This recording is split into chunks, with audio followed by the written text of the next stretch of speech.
එම තරුදොරටු සංඛ්‍යාවක් ඇත්තේ අපේ මේ මාතෘභූමිය තුලයි.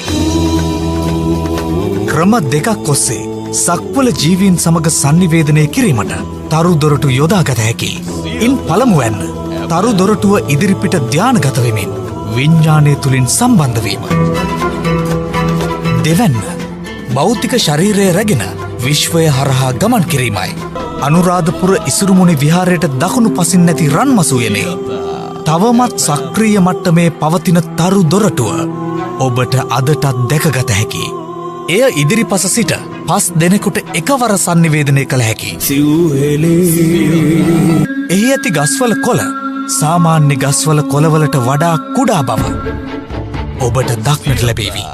ඔබට පාවහන් ගලවා යා හැකිනම් රන්මසු උයනේ උණුසුම මහ පොළොවේ අනෙක් ස්ථානවලට වඩා වෙනස් බව දැනේවි.